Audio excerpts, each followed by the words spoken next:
Без мелиорации земель до рекордов не допрыгнуть, заявили передовики аграрии Коми. Они выехали в село Пезмок Каркеровского района и посмотрели на поля местного хозяйства «Северная Нива». Агрономы остались в восторге. Репортаж Виктории Палкиной.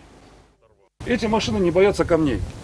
Значит, у них стоит нож, значит, каждый нож имеет индивидуальную защиту от попадания ножа, от попадания камня. Если попадает камень, нож просто отклоняется назад, пропускает камень и возвращается обратно. Наладчик нахваливает германскую сельхозтехнику. Этот подборщик-накопитель обошелся хозяйству в 2,5 миллиона рублей. Работает второй сезон. Но еще ни разу здесь не пожалели о дорогой покупке.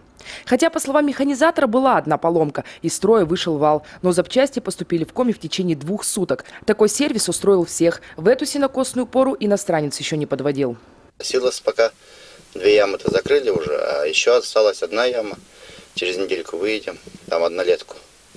Рассказать руководству Северной Нивы гостям есть о чем. Замахнулись здесь на строительство новой фермы, почти на 300 голов. В этом году пополнили свой парк дисковой бараной, оборотным плугом и косилкой. 3,5 гектара в час по многолетним травам. И сразу девочки косят волок, что следом уже наши трактора идут. Может Бергман силосование идти. И следом уже проворошили. В общем, одна косилка выполняет 2 операциям.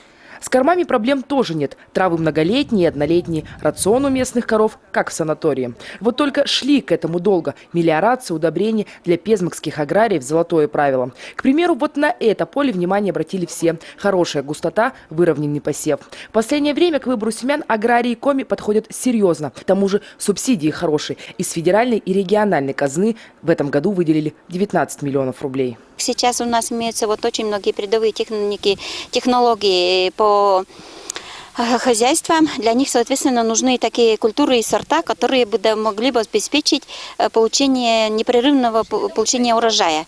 Поэтому и сейчас мы сорта испытываем, и имеется уже у нас и рекомендовано для республики очень много сортов.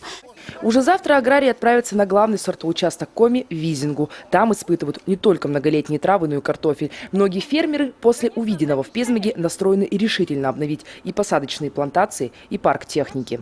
Виктория Палкина, Василий Янин, телеканал Юрган, Каркеровский район.